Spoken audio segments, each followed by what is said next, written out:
And thank you very much for being here with us today. Thank you very much for joining in through our platforms. My name is Ricardo. I'm part of the 𝐏𝐞𝐚𝐜 Francesco community, and also I help in the staff of the 𝐏𝐞𝐚𝐜 Francesco. And today we have the third event of our Ask for Peace campaign in this December, in this time of Advent.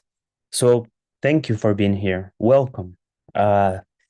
Thank you for participating in this meeting. Thank you for joining in. Please, if you have any questions or comments, share them with us in the platform. And today we are from Europe. Today we are having the Ask for Peace from Europe. Last time, well, we started in the Middle East with the Ask for Peace from Lebanon. Then we had the Ask for Peace from Latin America, and now we are in Europe. So, as we've heard from members of our community, peace is an ongoing process, a claim that we continuously work on from our own square meter and in the support and with the support of a community. Let's remember that that our life is a shared life. We live in a community and we develop ourselves inside a community. Today, we are joined by many wonderful friends from 𝐏𝐞𝐚𝐜 Francesco and members of 𝐏𝐿𝐼 Francesco. We are joined by Maria Jordet and by Olena, and we will also share videos from Marcin from Poland and from Father Toheira from Spain. So today we have a beautiful event planned out. Thank you very much for the participants. Thank you very much for always being open to contribute and to be here with us. So, dear friends, dear community, let this time of Advent, this time of waiting, of preparation, give us love, patience, and faith. Let this time of holidays give us time to reflect, to celebrate what has been achieved, to be thankful for the steps given, and to give us perspective to plan our continuous efforts. I'd like to start this event by reading a poem that is called The Divine Image by William Blake. And it goes like, to mercy, pity, peace, and love, all pray in their distress. And to these virtues of the light, return their thankfulness. For mercy, pity, peace, and love is God our Father dear. And mercy, pity, peace, and love is man, his child and care. For mercy has a human heart, pity a human face, and love the human from divine, and peace the human dress. Then every man of every clime that prays in his distress, prays to the human form divine, love, mercy, pity, peace. And all must love the human form in heaven, Thor, or you, where mercy, love, and pity dwell, there God is dwelling too. Now, I'd like to welcome Maria Jordet, a dear colleague from 𝐏𝐿𝐼 Francesco, a dear friend, and someone who never stops to amaze us with everything that she does and contributes. She is going to read a part of the speech of the Nobel laureate. And yeah, thank you very much for being here, Maria. The floor is yours. Thank you very much, Ricardo. As Ricardo just said, I want to read from the Nobel Peace Prize celebration, which was celebrated last week here in Oslo. As you all know, maybe, the Peace Prize for 2024 was awarded to Nihon Hidankyo for its efforts to achieve a world free of nuclear weapons. So I'm reading from the award ceremony speech, which was given by Jørgen Vatne Frydnes, where he also explains about Nihon Hidankyo's work. There lies before us, if we choose, continual progress in happiness, knowledge, and wisdom. Shall we instead choose death, because we cannot forget our quarrels? We appeal as human beings to human beings. Remember your humanity and forget the rest. If you can do so, the way lies opened to a new paradise.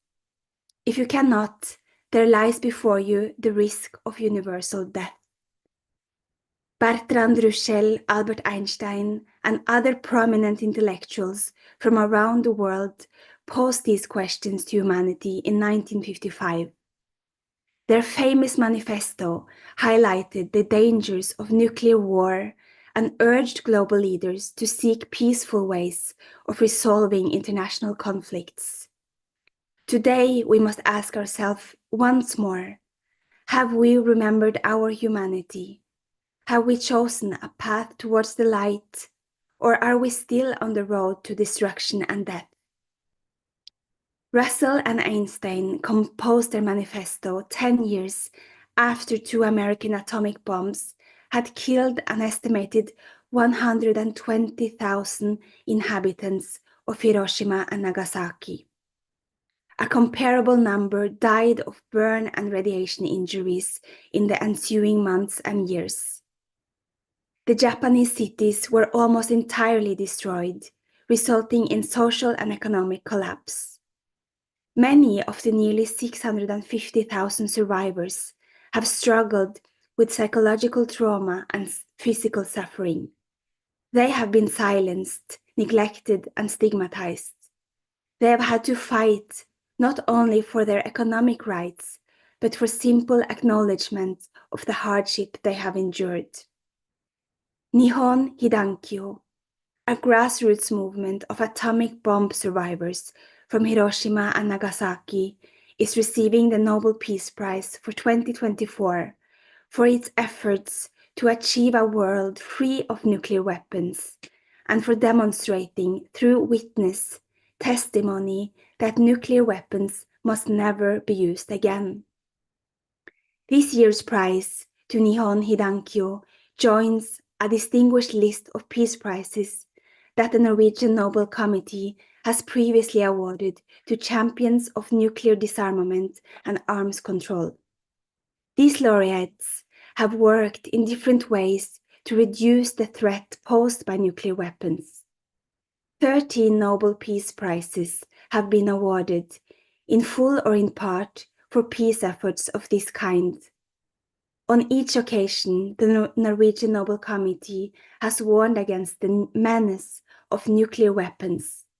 This year, that warning is more urgent than ever before. As 2025 approaches, the world is entering what many analysts characterize as a new, more unstable nuclear age. The role of nuclear weapons in international affairs is changing. The nuclear powers are modernizing and upgrading their arsenals. New countries appear to be preparing to obtain nuclear weapons. Key arms control agreements are expiring without being replaced, and threats to use nuclear arms in ongoing warfare have been made openly and repeatedly. It is perhaps necessary to remind ourselves just what nuclear weapons are, the most destructive weapons the world has ever seen. Today's nuclear weapons, and there are more than 12,000 of them, have far greater destructive power than the 2 bombs used against Japan in 1945. They could kill millions of us in an instant, injure even more, and disrupt the climate catastrophically. A nuclear war could destroy our civilization.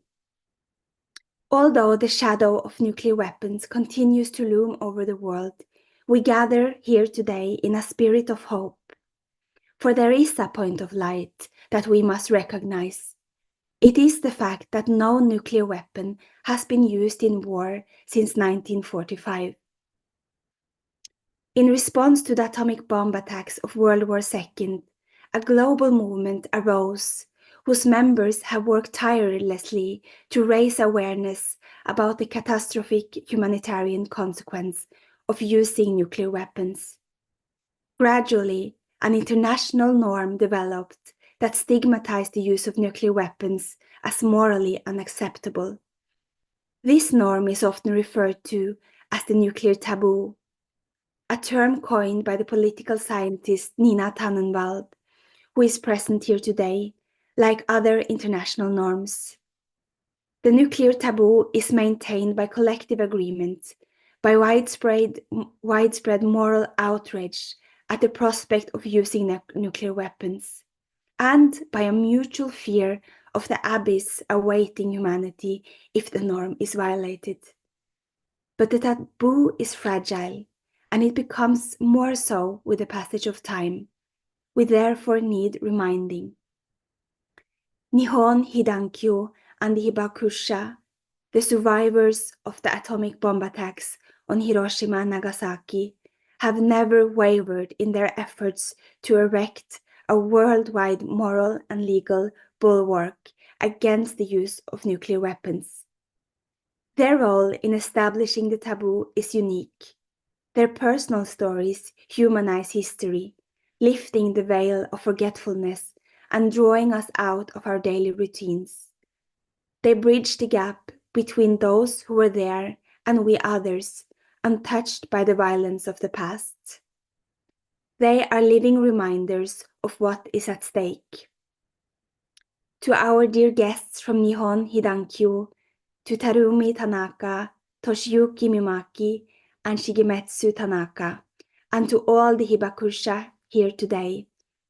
It's an honor to be your hosts on this historic occasion, and we wish to express our deep gratitude for the outstanding and vital work you have performed in the course of your lives and for all that you continue to do. You did not resign yourselves to victimhood. You defined yourselves as survivors. You refused to sit in silent terror as the great powers led us through long periods of nuclear armament.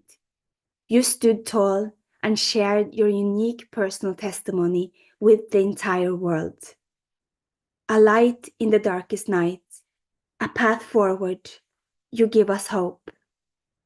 Decade after decade, your stories, your educational work, and your urgent warnings against the proliferation and use of nuclear arms have helped to promote and consolidate widespread opposition to these weapons around the world. You help us to describe the indescribable, to think the unthinkable, and to somehow grasp the incomprehensible pain and suffering caused by nuclear weapons. You have never given up. You are a symbol of resilience. You are the light the world needs. The way we remember violent or traumatic historical events, both individually and collectively, determines whether and how we move forward as a society or remain trapped in the past. Not just as individuals, but entire societies, current and future, are shaped by trauma. It is our duty not to forget.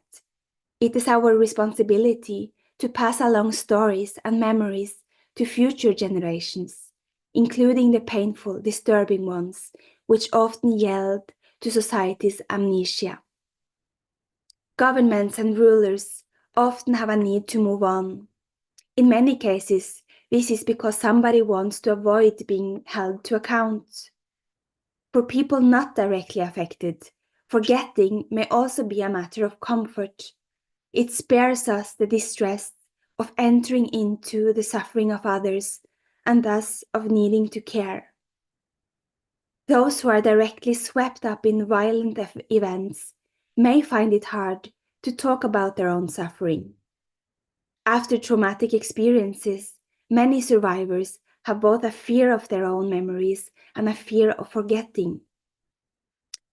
As we are gathered today, the Nobel Peace Prize in Medicine, Physics, Chemistry, and Literature are being presented in Stockholm. While this year's Peace Prize laureate is Nihon Hidankyo, the recipient of the Nobel Prize in Literature is the South Korean novelist 𝐏𝐞𝐚. Her writings about trauma and memory are part of the reason she was elected for the award. She said, "I believe that trauma is something to be embraced rather than healed or recovered from.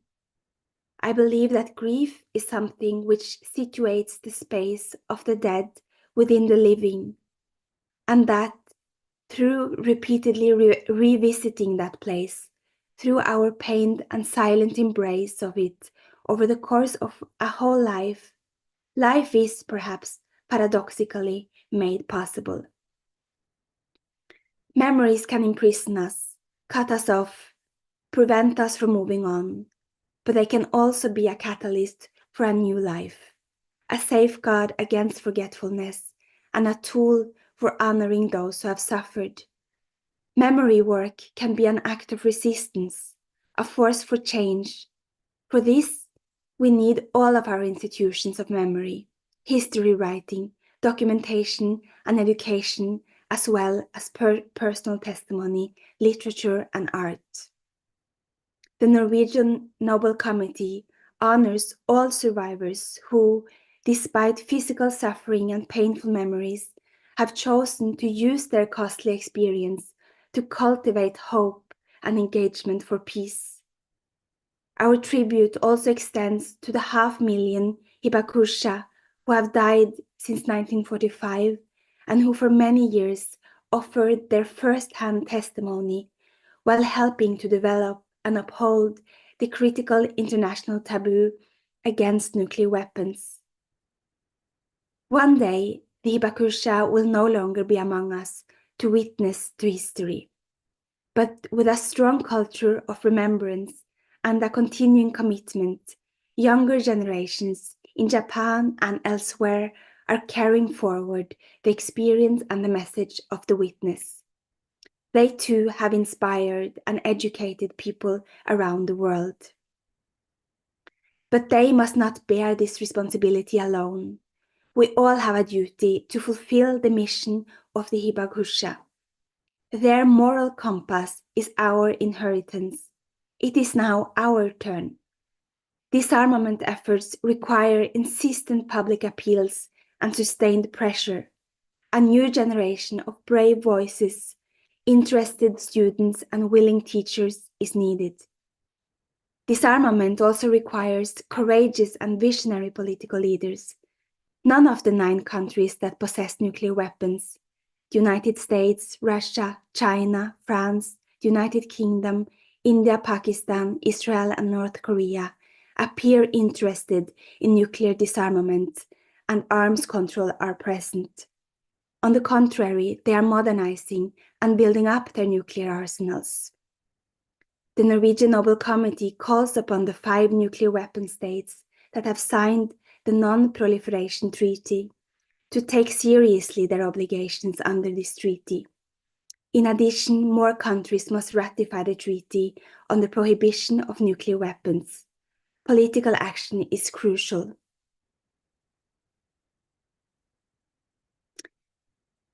Then I move to the end. It is naive to believe our civilization can survive a world order in which global security depends on nuclear weapons.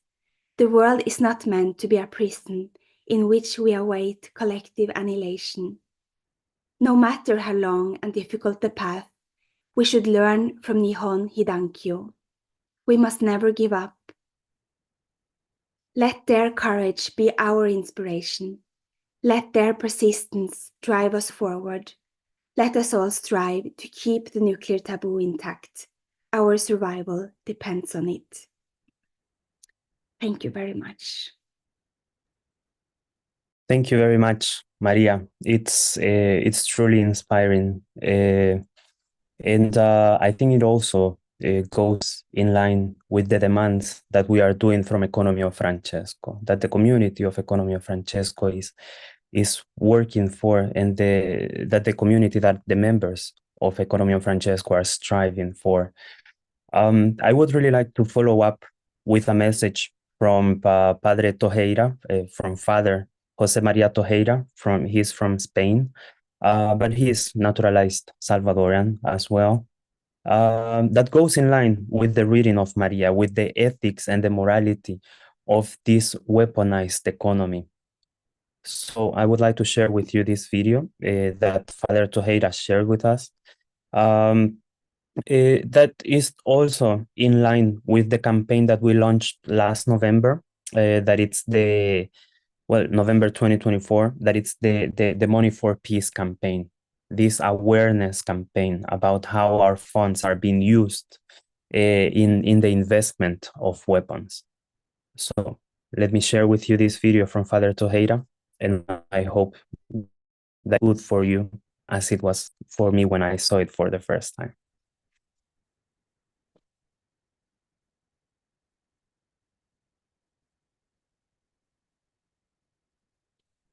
Cuando vemos los riesgos de una guerra, cuando vemos lo que pasa en Ucrania, tenemos que hacer una opción clara por la seguridad ética más que por la seguridad armamentista. El armamentismo, desde el punto de vista ético, es muy problemático. Y muy problemático especialmente cuando se considera el armamento como una especie de fuerza disuasiva de la guerra. Prepararse para la guerra es prepararse para la guerra. En otras palabras, es estar en riesgo de caer en guerra. Lo contrario es buscar la paz. Lo contrario es prepararse para la seguridad ciudadana y para la paz entre las naciones. Eso implica una opción ética fundamental. Se están gastando miles de millones de dólares en armamento que podrían servir evidentemente para reducir el hambre en el mundo, eliminarla, para contrarrestar los efectos del cambio climático, para enfrentar una serie de problemas tipo cultural, de desarrollo humano, etc. La guerra no tiene sentido. Algunos dicen que la guerra defensiva es legítima. Evidentemente, los países pueden tener derecho a defenderse, pero la guerra no es buena. Ni siquiera la defensiva es peor, la agresiva, ciertamente. Entonces, creo que desde el punto de vista cristiano tenemos que prepararnos para hablar de seguridad ética, una seguridad que no esté basada en la acumulación de armas que no sirven para nada, que sirven para matar fundamentalmente, pero el ideal en el uso de las armas es no usarlas. Estamos gastando millones en material cuyo ideal es que se oxide y que deje de ser útil. Ese es la tarea, ¿verdad? Principal con las armas, mejor no usarlas, son disuasivas, preventivas, pero emplean una enorme cantidad de esfuerzo humano, en inteligencia, en ciencia, en trabajo y en recursos. Recursos que evidentemente se podrían utilizar en construir la paz en todos los países del mundo, en construir una relación de amistad social a nivel internacional y en cada país en particular. La seguridad ética es la seguridad del que está dispuesto a actuar conforme a una ley internacional, conforme a los derechos humanos, conforme a el respeto a la dignidad humana fundamentalmente. Y hacia eso hay que ir, no hacia una competencia de quién tiene más armas, quién tiene más poder. Hemos visto a lo largo de la historia de estos años que la profecía, llamémosle así, que hizo el expresidente Eisenhower, hablando del complejo militar industrial y el poder exagerado que podía tener, incluso condicionando la política agresiva de los países, principalmente de los países más poderosos. Hemos visto cómo eso se ha convertido en una realidad, y una realidad que lleva a tener una enorme cantidad de armas de destrucción masiva que son en sí mismas inmorales. Una cosa es un arma defensiva y otra cosa es un arma de destrucción masiva. Un arma de destrucción masiva puede ser disuasoria para otros países, pero no es un arma defensiva. Es simple y sencillamente un arma destructiva, un arma terriblemente peligrosa, un arma que comete sistemáticamente injusticias al eliminar de un modo indiscriminado a todo tipo de personas. Ahí no hay defensa, ahí hay agresión, ahí hay crimen, y crimen de lesa humanidad. En ese sentido estamos gastando dinero en realidades que son absurdas para nuestra propia convivencia. Desearíamos todos que las armas se convirtieran en arados, en instrumentos de labor, de trabajo. Es el anhelo bíblico, es el anhelo de todas las personas de buena voluntad que viven de su trabajo, que tienen esperanza, que desean un mundo más justo y más humano. La ética está contra el armamentismo y especialmente contra la acumulación de armas desproporcionada, exagerada, capaz de destruir a la humanidad. Es terrible decirlo, pero hemos invertido dinero en posibilidades de destruir la humanidad, posibilidades bien concretas, posibilidades incluso que en el lenguaje político, aunque esperamos que sea nada más que una balabronada, pero que en el lenguaje político se utilizan con cierta frecuencia. La ética nos pide, el cristianismo nos pide, las religiones en general nos piden que el armamentismo desaparezca como tendencia defensiva, preventiva y guerrera al final humana, desaparezca de nuestras relaciones sociales y la sustituyamos por una opción ética de convivencia pacífica, de desarrollo de la amistad social y de equidad en el desarrollo universal mundial. Ojalá estas palabras y este debate puedan servir para que los economistas hagan cálculos de la brutalidad de inversión en armas que se hace y las posibilidades humanas que si la ciencia, el pensamiento, el trabajo y los recursos se emplearan en desarrollo, ¿cuál sería el resultado? Justo estaba.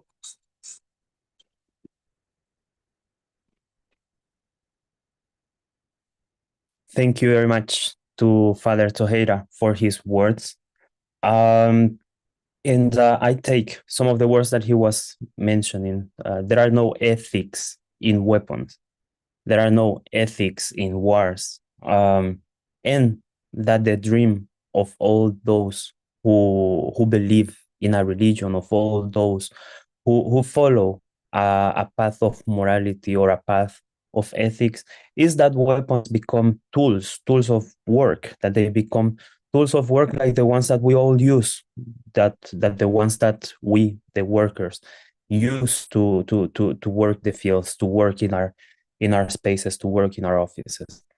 Thank you very much again, Father Tejera. And now, with this line of thought, I would like to share with you some words that Marcin, a very dear member of the economy of Francesco from Poland, has shared with us as well.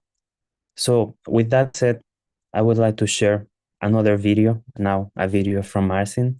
And yeah, he is working on the field. He's working in Caritas and in many other projects. So let's hear it from him now. And I hope again that this video is as good for you as all the work that he's doing, and that he becomes a voice of multiplying, that he becomes a box of resonance to continue this effort for peace, to continue this effort for better realities. So thank you very much, Martin. And now I'm gonna play your video. Dear friends of the economy of Francesco, welcome you very warmly and thank you for this connect with you in this audiovisual form. This is what the C initiative that I'm running in Poland.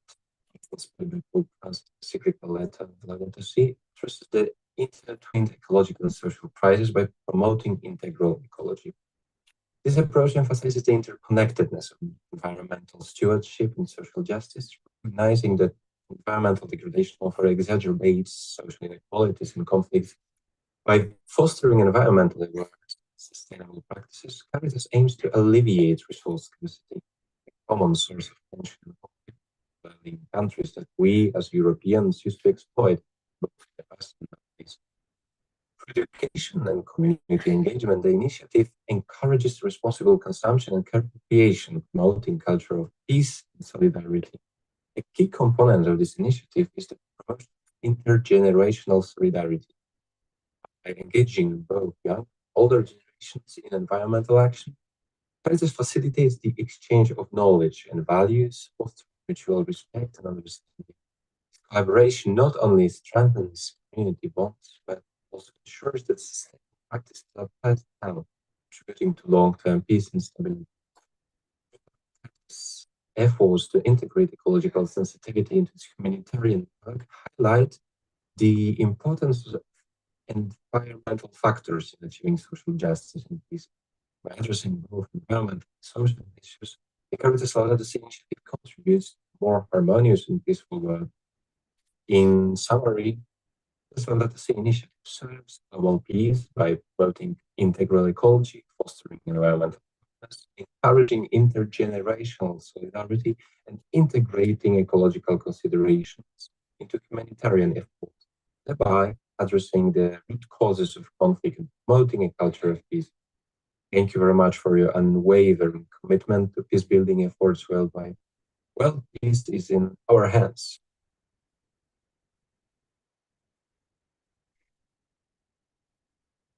Thank you very much, Marcin.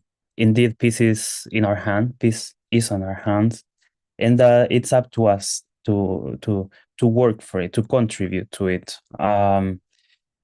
It's truly inspiring to see everything that all of our members are doing from their square meter, everything, every work, every activity, every effort, every small step, every big step that it's been taken. So thank you very much. As Tonio used to say back in Assisi, the economy of Francesco is the result of the sum of the efforts of each individual that participates in it. So thank you very much, Marcin. And with that, I would like to give the space to Olena. She will share with us the prayer of Saint Francis. I'm gonna share it here on my screen. And with that, we can move to the final step of our meeting. Let me find it here to share. And thank you very much, Olena. The floor is yours.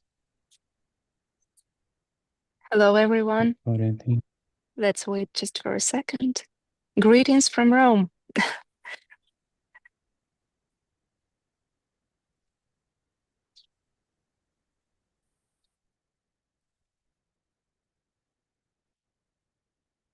In the name of the Father, Son, and the Holy Spirit.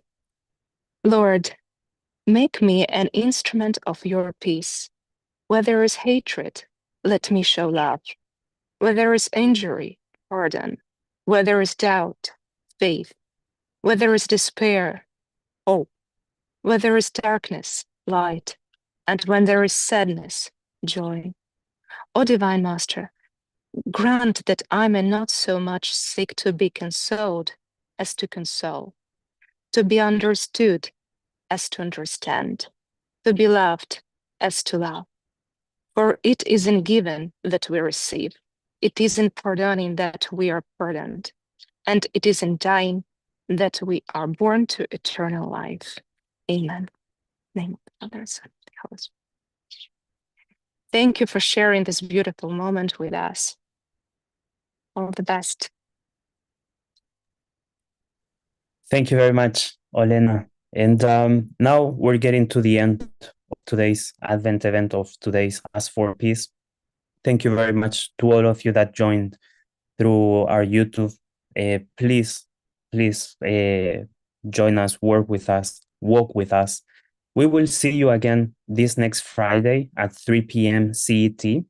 We will have the event. Now we're going to Asia, so we will have the event Ask for Peace from Asia. We will have some very interesting topics discussed. We will have some very interesting participants that are members of our community that are doing a lot from their own space. So thank you very much. I wish you all the best. Please join us in our next events, and I will see you over there. Thank you very much. I hope you have a wonderful day.